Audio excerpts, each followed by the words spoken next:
I'm most thankful about the journey that this book has taken. And it's not just with pleasure that I say this.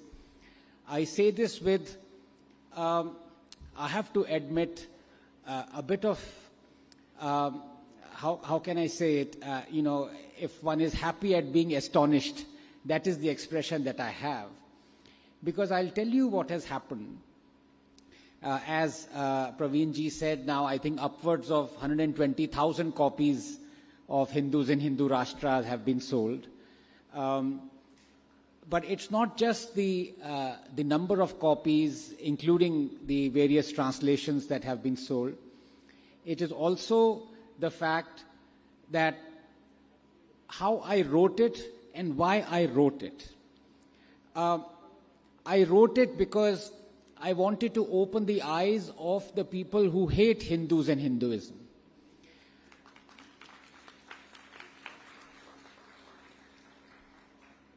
And then I realized that they would never buy this book because they know what they're saying. They are saying it with an agenda. They have a propaganda and they want to spread that propaganda against Hinduism and against Hindus. So it would be, as they say, preaching to the Pope. Because, of course, they know the truth and yet they lie. So my intended audience was wrong.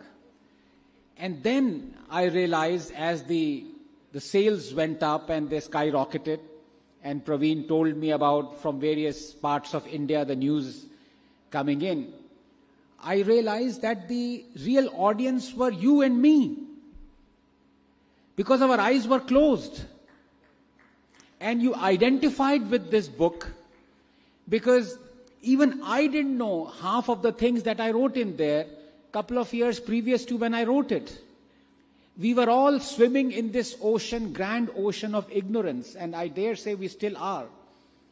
And so something beautiful happened, a switch happened, that the people for whom I wrote the book, the leftists and the communists and the darbaris, that, hey, you are wrong, look at this. They didn't buy this book. They've never reviewed this book. But the book has sold upwards of 120,000 copies, and incidentally, all the royalties that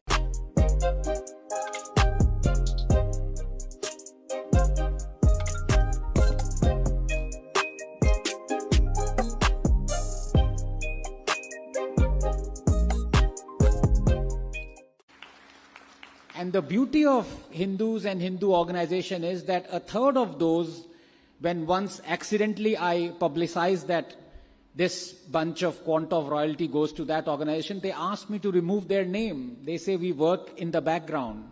We don't want, so a third of those do not want them to be named publicly. So I am eternally grateful to this civilization to have given us this amazing philosophy called Hinduism that still prospers and will prosper, irrespective of everyone who tries to eradicate Sanatana Dharma. This is the land, in fact, where the person who promised to eradicate Sanatana Dharma, one of the most ardent followers of Sanatana Dharma is his own mother. So that itself tells you that Sanatana Dharma can never be eradicated. Incidentally, I'm also very thankful that I know this is the land where, I might say things that may land me in trouble. So I'm very happy to see a lot of lawyers in the audience. And I hope they would represent me pro bono in case such a thing happens. But I'm also very thankful to Professor Srinivasan when he said, rightly so, that the BJP and the right-wing ecosystem not only can take criticism, it loves criticism. Thank you. That's very important. That is something which the communists and the Congresses, they hate. We know that, starting from our first dictator, Jawaharlal Nehru. But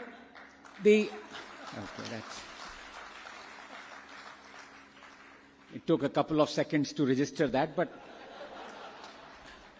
that is absolutely true. So, sir, I will hold you to that. I hope you don't regret saying that, because I think criticism is important, because criticism does not allow you to escape reality. This book, as I said, is no longer meant for its intended audience. This book is loved by its real audience, and the real audience is asking the question. And the question is as follows. Yes, you have opened our eyes. Yes, you have woken us up. And yet we can't do anything to remove the injustice. So was it better that we were asleep? Was it better that we were wallowing in ignorance than for you to come along and shake us up and wake us up and then say, well, you can't do anything? That is the choice that we are confronting right now as a society and as a country. The Hindu candle is burning at both ends, and the wax is melting. And at one end is appeasement, and at the other end is discrimination. And if it was just one end, it would have slowed the burning of the candle, the melting of the wax. But right now, it's not just that it is at both ends, it is being speeded up at both ends. I will come to the discrimination that the book talks about. But before that, I want to talk about the first end from where the Hindu candle is burning, which is appeasement. Now, Hindus as a society have become so used to minority appeasement that we don't really mind it. And to be honest with you, every political party cutting across party lines, even Professor, the BJP, panders to this thing called appeasement.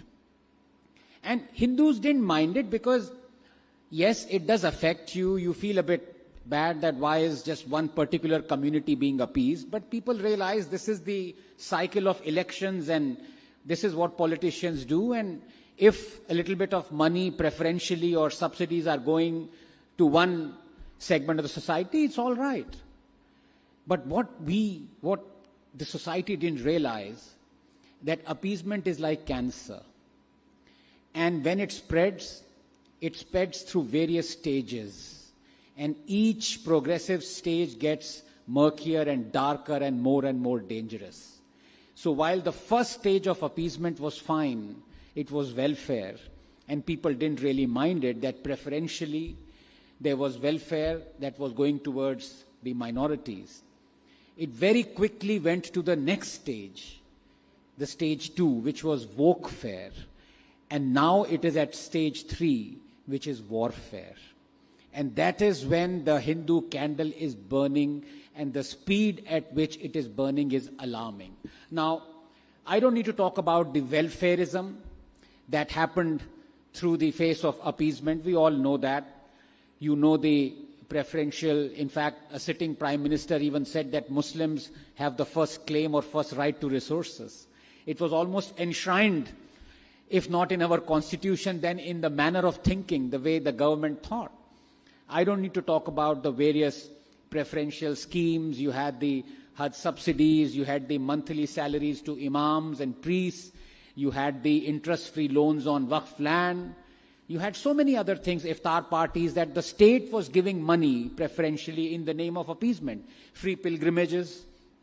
Incidentally, BJP also promised free pilgrimage in Nagaland recently. To anyone who voted for them, they said, we will send you free of cost to Jerusalem. They didn't even know where Jerusalem is. They said, Ayodhya bheja nahi hai, first you're sending us to Jerusalem. Every political party does it, and to the extent we've become used to it because it doesn't really hurt us emotionally, psychologically, and physically. What started hurting us is the wokefare. Because encouraged by welfare, the next stage came, where the government and the powers that be said, we are no longer satisfied with giving welfare. Let us start hurting the Hindu psyche as well. And that is where, through cinema, through art, through culture, through school textbooks, through naming of the roads, through naming of the cities, we started to eulogize the villains as heroes and made our heroes as villains. That is what is woke-fare. And that became damaging to the Hindu psyche to such an extent that the Hindu started self-loathing. The Hindu started on a process of self-deprecation, on criticizing its own civilization, his own upbringing. He started rationalizing the fact that a barbarian who murdered 4.6 million Hindus, who decapitated our gurus, we had roads named after him, Aurangzeb. We had cities named after him. The Hindu rationalized that the greatest university in the world, Nalanda, that was burnt by an invader Khilji, Bakhtiyar, and the library that was full of 9 million books took 6 months to burn down. It's almost as if a civilization was burned down. And we were okay with the fact, we are still okay with the fact, that the nearest railway station to Nalanda is named after that barbarian who burned Nalanda, Bakhtiyarpur. That is the psychological damage. Of course, it started much before Jawaharlal Nehru, when we became independent, when at the consecration of Somnath, Nehru almost forbade the president to go and visit Somnath and its consecration, saying, I fear Hindu revivalism. As if a Hindu realizing what true Hinduism is would be something that would be fearful for the country. And it started much before that, when you had Mohandas Karamchand Gandhi and all the, starting from the Mopla thing, Khilafat movement. I do not go into that, all those things. But the fact is that it continued. It continued beyond Jawaharlal Nehru. It continued beyond Indira Gandhi. It continued beyond Congress. It is continuing. And that is why admiration can turn into anger. When the eyes are open and you realize the grave mistakes that were done by Nehru, Gandhi, Indira, Rajiv, and appeasement and pandering, why are those mistakes still continuing? And a very pertinent example, and Professor was very right in mentioning Vande Mataram. We celebrated just yesterday, day before yesterday, the 150th anniversary of that song. And Prime Minister Modi very rightly talked about the awful fact that Jawaharlal Nehru, on Jinnah's demand, curtailed the two most immortal paragraphs of Vande Mataram, so that it doesn't offend the Muslims and Jinnah. What is Vande Mataram? Without realizing that it's no ordinary song. It defines who we are as a people, as a country. It is an umbilical cord that connects us to this land that we call motherland. And you truncate the most iconic paragraphs that talk about the symbolism of Goddess Durga, Goddess Lakshmi, and Goddess Saraswati, the three most glorious endowment of our civilization towards us, and you truncate it. So thank you, Prime Minister, for telling us that it was truly truncated. But then I ask you, why has it remained truncated in the last 11 years? That is the purpose of the book. The purpose of the book is, when your eyes have been opened, is for us, and not just you. When I say you, I include myself in you, because even I didn't know half the things, as I said, that I wrote about, the discrimination, appeasement that is happening. We need, as a society, to ask this question. Yes, thank you for telling us that injustice has happened. But we want to ask you, you are in power, why is this injustice continuing? And it is not just a song, and I'll come to that. The appeasement has now transgressed from welfare to wokefare and to now warfare. What do I mean by that? When it goes to warfare, it directly hurts us as a society, as a country. When you see, for pandering to the vote bank, You are actually literally releasing terrorists. Coimbatore bombers were released by the DMK government. It's not just a question of that they were released. It's a question that some of them were released despite the Supreme Court denied them bail and said these people cannot be set free. Even bail was denied, and yet you had the bombers released. And the pretext of the release, let no one say that we did not think of Muslims.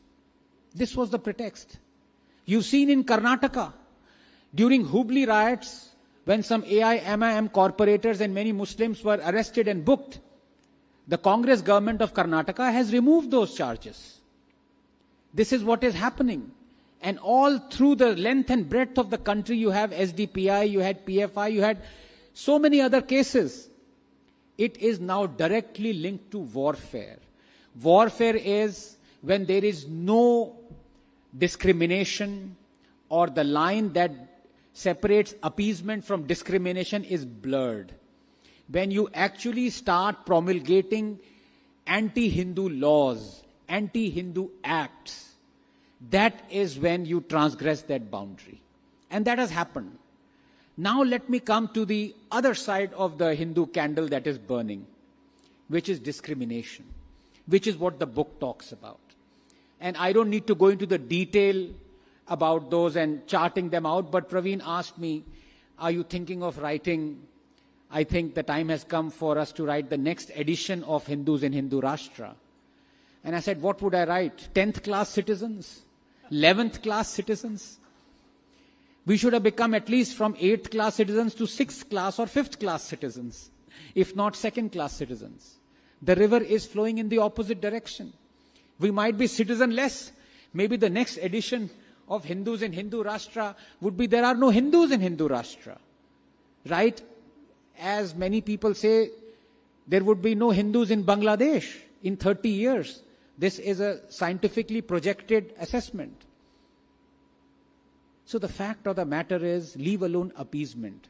Why are we as a society so comfortable with the discrimination that is happening against the Hindus? Hindus don't mind appeasement. But we as a society do mind when we are discriminated against. And now the situation has come to such an extent that I am no longer, in fact, publicly asking for the discrimination to be removed, because I know it is not going to be removed. What I want is that discrimination to be applied to other societies, other communities as well. Maybe that is the solution. So I know that the BJP is not going to remove state control over the temples. If it wanted to, it had 11 years to do so.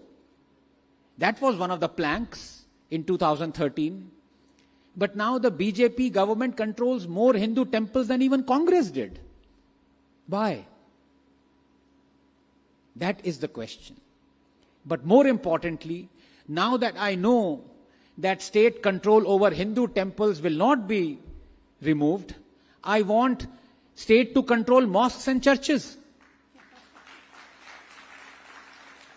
Because if you call a state that controls Hindu temples as a secular state, why won't you continue to call that state a secular state if it controls mosques and churches? But I know you won't. The moment the state decides that it will start to control mosques and churches to the extent that it controls 110,000 Hindu temples, there'll be a civil war in this country. This is the extent to which the Hindu has been pummeled.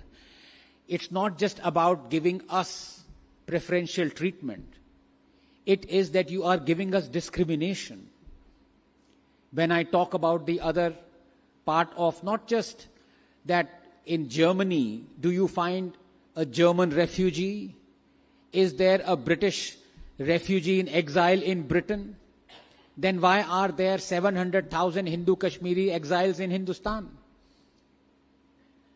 Yes, the Congress is responsible for not doing anything about it. But then do we have the Congress rule in the last 11 years? Why are only 5,000 Kashmiri Hindus returned to Kashmir? And you know this for a fact. Illegal immigration is not just a ticking time bomb. Demography change is not just a ticking time bomb. It is now a hissing time bomb. Because you know what happens when the demography of any place changes. Very soon you start enacting the laws of that very community. You have Sharia laws. There was demand for death by stoning by a sitting chief minister of Kashmir recently. You have schools in Jharkhand that no longer have Sunday as a holiday but Friday. There are so many other examples. Cinema theaters were shut down in Kashmir. You've seen in other areas. Just recently there was a protest defying a high court order to allow Hindus to celebrate their festival. 500 Christians sat down on a dharna saying we will. A 1500-year-old Hindu temple is on Islamic land when Islam is only 1300 years old. How is that possible? In fact, I hope this is not on Waqf land, sir. We might be standing on Waqf. Jokingly, once I told Navika, this studio might be on Waqf land. It turned out to be on Waqf land. 71% of Delhi is on Waqf land. Now, I don't mind people claiming anything. The Waqf board can claim the moon. And then we can have a Chandrayaan mission 4 to actually deliver them that. I don't mind it. You have a property dispute. Somebody claims something. Somebody denies that claim. What is the natural progression? You go to the court. This happens the world over. That is how property disputes are settled. But not in this case. You have made an act that constitutionally mandates a tribunal to be set up, an executive and a legislature to aid that tribunal for you to adjudicate as to whose primary claim it is. You made a parallel government of executive, legislature and judiciary to decide on Waqf land. And in the last 10 years, 20 lakh acres has been claimed by Waqf. We are just sitting ducks. And I'm no longer asking for the Waqf Act to be abrogated because I know no government has the guts to do it.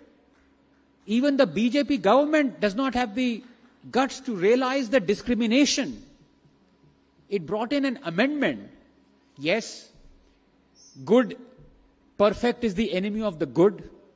So amendment is better than having the original Waqf Act. But even in the amended Waqf Act, there are dozens of draconian clauses that are blatantly discriminatory.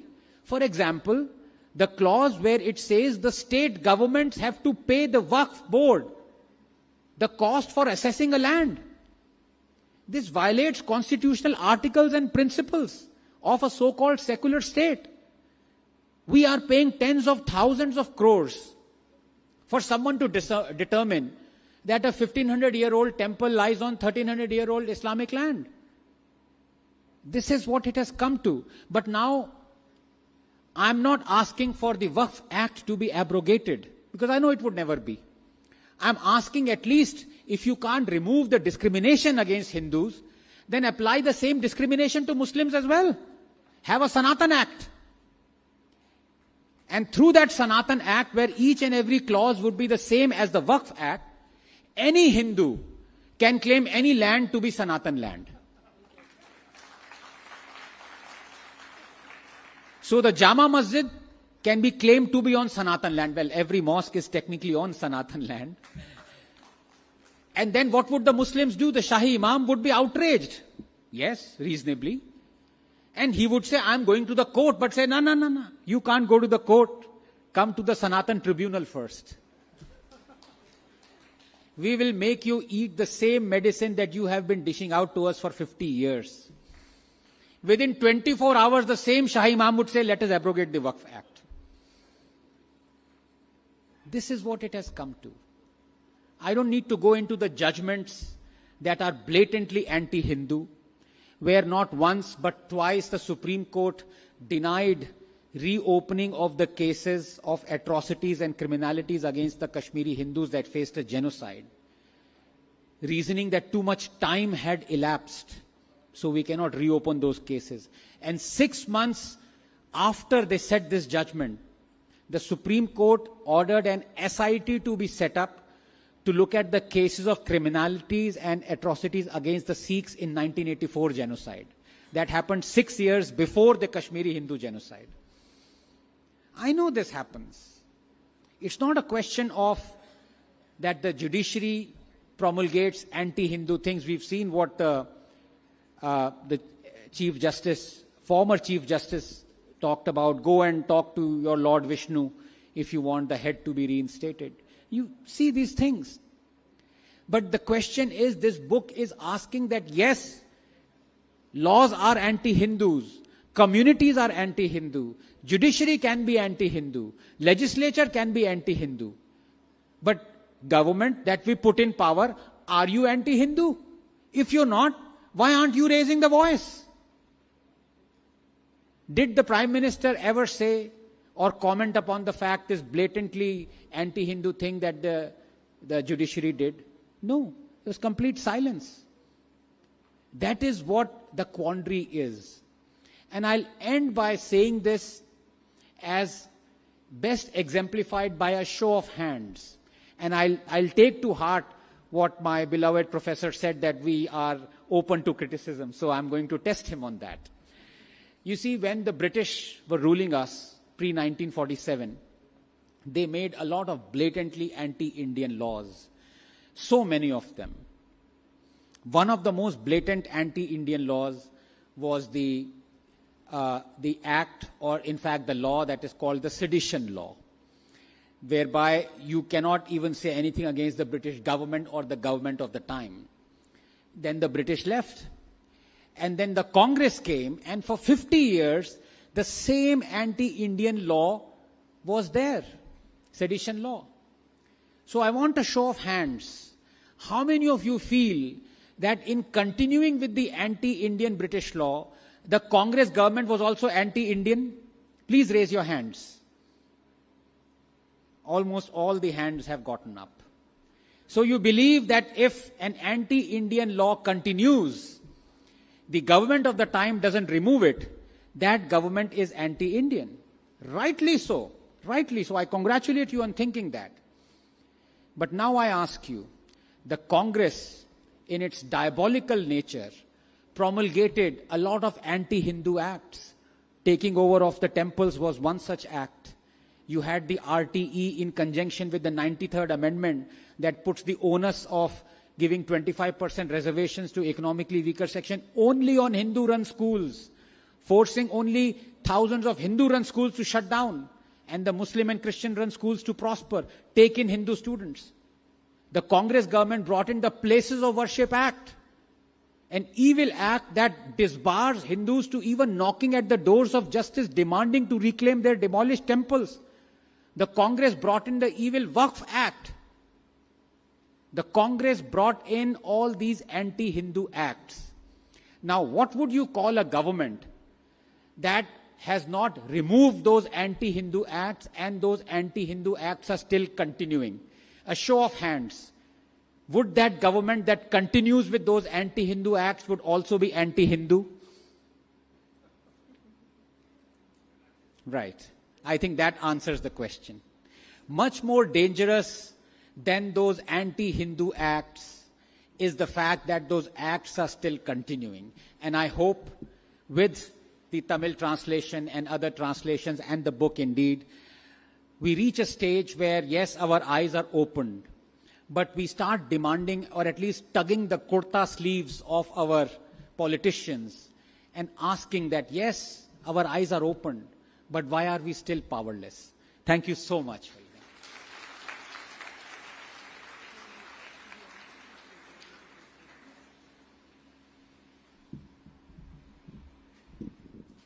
So to our wonderful audience, here we get the opportunity once in our lifetime. Like how we see ANAND RANGANATHAN ji on the national channels, it is our opportunity to ask him the question and he gets his uninterrupted time, but with a limit of 5 minutes. We've already short our time by 5 minutes. So may we have the question for ANAND RANGANATHAN ji, please.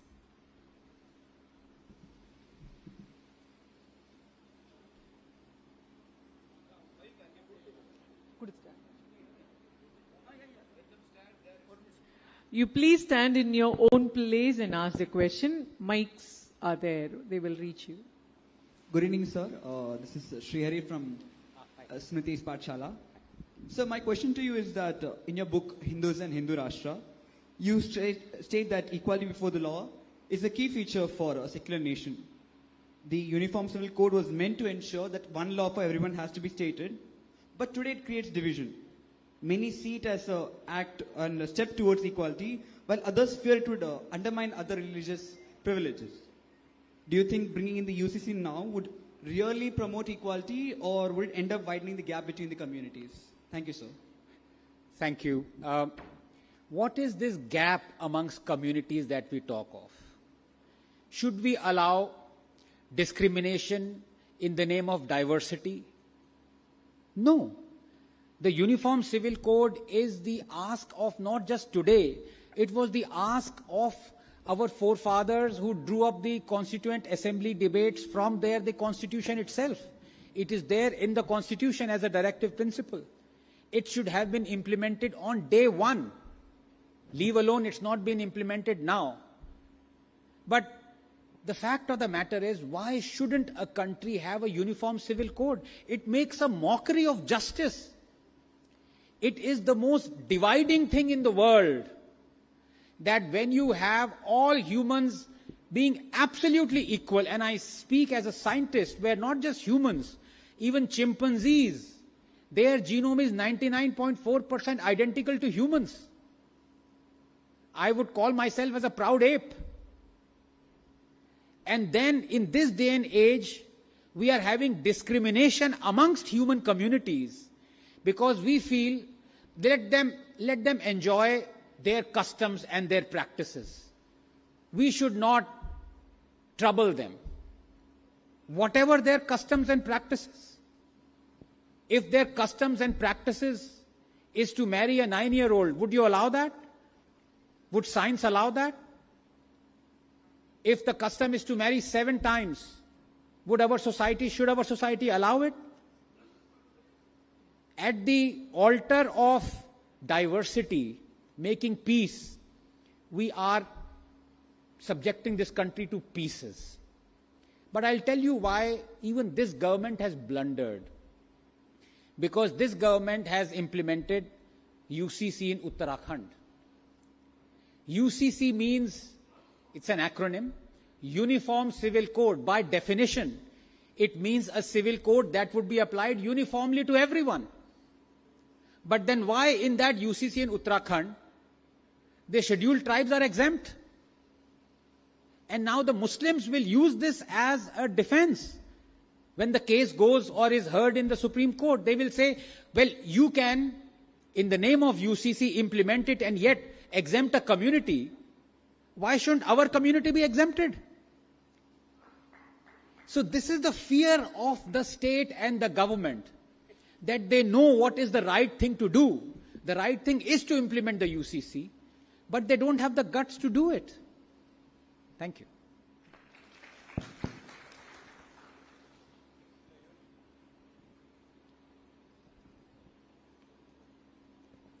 I hope I'm not criticizing the government. Professor has left. I hope he's not. Students, please keep the question short. Instead of trying to change all the laws to a particular way which you have been expecting, if the face of judiciary is going to be changed, directly will it not have an impact on the entire society? And most of the time I find the retired judges, they say the judiciary is corrupt. Yes. But none speak when they are in power. Yes, yes. Is it possible for the face of the judiciary to be changed? Yes. I am Balaji Sridhar, advocate here. You're an advocate? Yeah.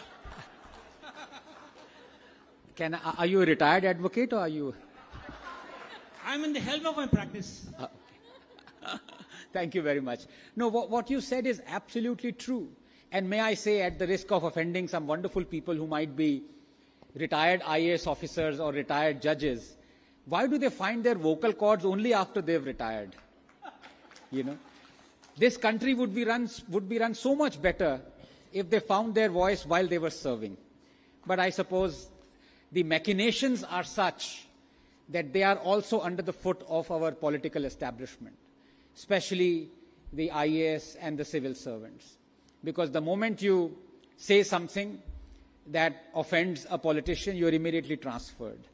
In fact, the common rule is the more honest you are, the more transferred you would be, which is why Kejriwal was never transferred. But anyway, so the question that you asked has to be answered by the Prime Minister directly. And it is a tragedy of this country that 11 years have gone by, and one of the biggest election planks in 2013 was judicial reforms. When you had the NGAC that was passed and the Supreme Court overturned it, what was stopping you from at least talking to the Supreme Court and saying this is unacceptable? When the rest of us, when every segment of the society is elected democratically, either through exams or through merit or through elections, who the hell gives the judges the rights to not have that process for them? And look at the hypocrisy. It's not just there when they want democratically held elections for everybody except their own. When they want reservations in every stream except their own. They want 33% women reservations, they want SC/ST reservations, OBC reservations for every field, but not in higher judiciary. Why? This is the hypocrisy that needs to be exposed more than, because our eyes are opened, sir. You've opened your eyes, our eyes. But what good does it do if we don't have the power to act once our eyes are opened? And those who have the power to act, they are deliberately closing their eyes. When you have 53 million, more than the population of Kenya and South Korea, the number of cases that are pending. When in this same judiciary, you have only 20 judges per million Indian population. Forget about what the Judicial Commission has asked, for the Law Commission has asked. America has 155 judges to a million population. And despite having such low numbers of judges per million population, 30% of all High Court judicial positions are right now lying vacant. 21% of all judicial positions across India are lying vacant. There are cases, 120,000 cases are more than 35 years old. 2.25 lakh POCSO and rape cases are still pending. 71% of all Indian prisoners are under trials. I mean, I can go on and on and on, but the fact of the matter is... Fancy Japan? Mount Fuji, cherry blossoms, majestic temples, Japanese cuisine. Yes, you'll get it all. Worried about the high cost? No. Affordable travel is possible. With Asia Odyssey Travel, discover Japan's best on a budget. Iconic experiences meet incredible value in this clean, safe country. In our small group, travel smarter. Risk that your law firm might face. You need to take this out. You need to take this out in the open and confront the politicians and the legislature directly. They need to do this change, not us. Sir, if the power of the review is changed, that the same judge should not review his own judgment, then it is bound to have a big impact on the judiciary. Because no judge is going to accept his own fault in the view. And after all, the power of review is given to him to review in his own chambers, and he passes an order confirming it. Why should we have such a law of power of review being given to a judge, the same judge? He is not going to accept it. If that particular change is going to start there, and if Supreme Court benches are going to be constituted in Calcutta, in Madras and Bombay, and all Supreme Court judges are transferred every year, definitely it is going to have an impact. We need not have the system in the change in law, but if such a position is going to come, bound to have an impact. Very rightly said, sir, but that's a little bit technical as befitting your field. What I would say is look at the lowest hanging fruit. The lowest hanging fruit is that it is unacceptable for India to be vying for a Viksit Bharat and having right now 53 million cases pending. That is unacceptable. We need to address that first. At least bring the 20 judges per million population to 100. Make new courts. The government needs to step in massively. Right now, somebody was saying we spend only 0.6% of our GDP on the infrastructure, the judicial infrastructure. Unless we look into that, I'm afraid the wheels of justice are not just grinding slowly, they have come to a halt. Thank you. Good evening, sir. Good evening. I'm Yamuna J, and we are the first year students of Amrita International School of Law. And yet to study constitutional law and jurisprudence principles in place. But with your permission, I want to ask a few questions. Please. In several judgments like Sabrimala, Shirur Ismail Faruqi, the courts have entered theological domains to decide what constitutes essential principles. Do you believe this doctrine itself is flawed or only the selective application? Okay, that's a great question. And I speak as a layman. I'm not just a religious person or a lawyer.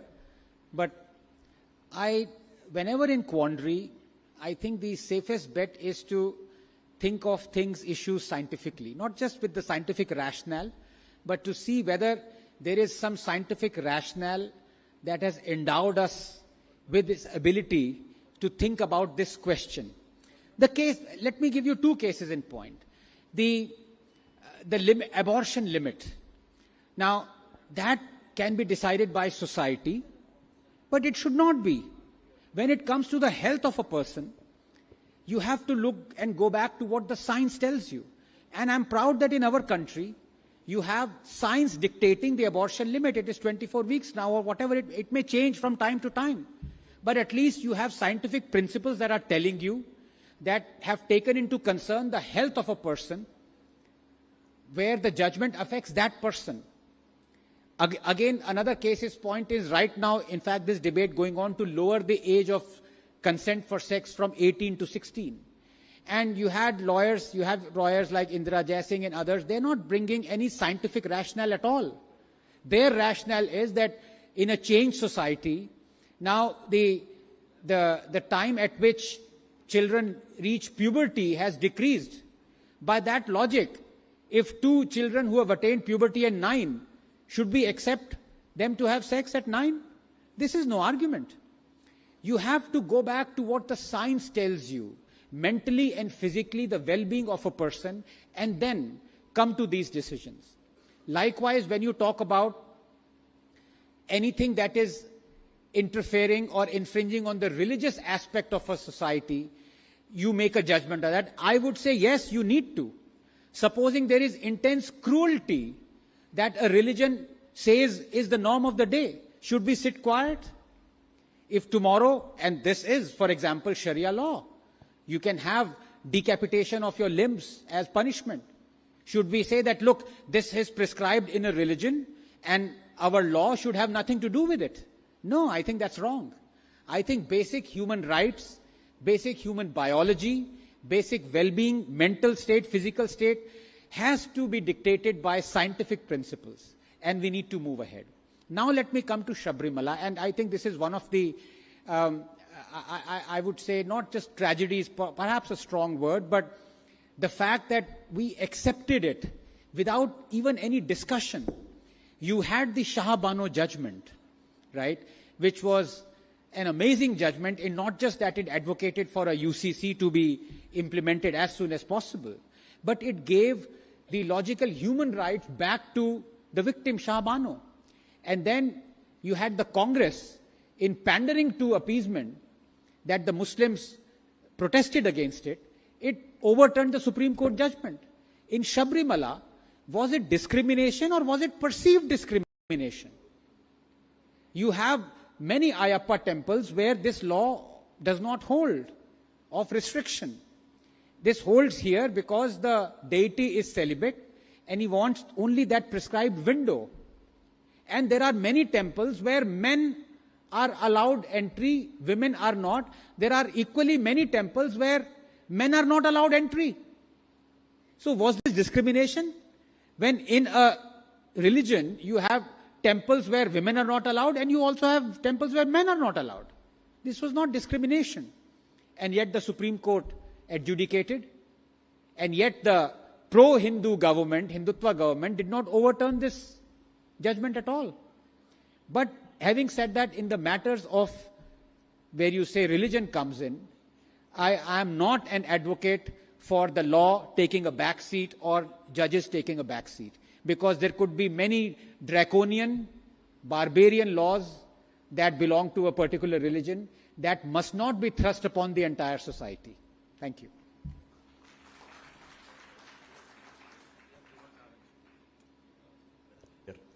I'm audible, right? Yeah. I will keep my question short. So why do Hindus hesitate from talking about atrocities that happened on them? Why do Hindus hesitate? Hesitate, yeah. If we want to talk about it, people are not very comfortable. Yeah, I mean, this is one of those things that I think we only have ourselves to blame. But as I said, please remember that for 50 to 60 years, the end result is that we are hesitating to talk about the atrocities.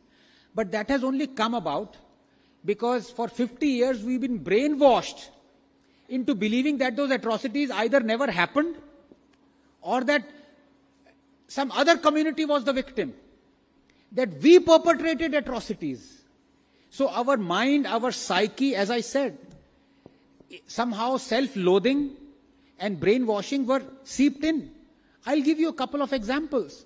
When you eulogize a barbarian that committed one of the biggest genocides of 4.6 million Hindus, when you eulogize that barbarian, you rename your cities and your streets after him, Aurangzeb. What else it is but the fact that you don't want Hindus to speak up on the atrocities? And I'm just talking about my experience. When I read the textbooks that I did, I was told that Emperor Ashoka, after he undertook the Great Kalinga War and you saw hundreds of thousands of people killed, he was so perturbed by it that he converted to Buddhism. That was the impression. I didn't even know, and I learnt it from Sanjeev Sanyal's book, that Ashoka was already Buddhist 4 or 8 years before he conducted the Kalinga War. This is the sense of brainwash, and where do you end? And then when you have a government where not just such textbooks are continuing, you had the education minister saying, I am proud of not having changed even one comma in such textbooks. Then who do you blame? Do you blame the author who is, spreading falsehood? Or do you blame the minister whose power it is, who has the power to remove those textbooks? That's the thing. Thank you. Yeah. And let me again, in fact, that's a very pertinent, okay. It's a very pertinent question, because let me not always keep on criticizing the judiciary and the politicians and say he doesn't criticize himself. Let us throw the light back on us as well. And there I'd like to have a show of hands.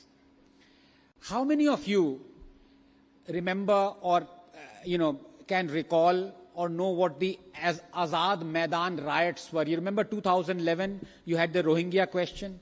How many of you know that iconic photograph of a Muslim man kicking the Amar Jawan Jyoti, the Azad Maidan riots? How many of you know of that? Okay. How many of you, those who know about Azad Maidan riots, know about Khamong Sheikh?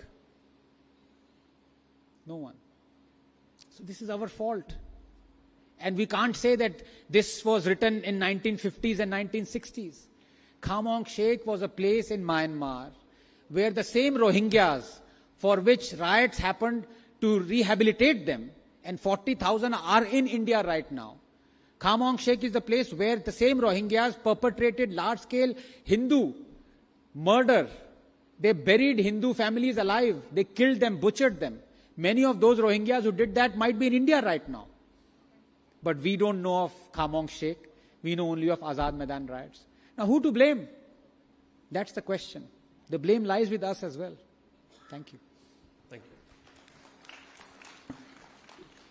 Yeah. Thank you very much. Thank you.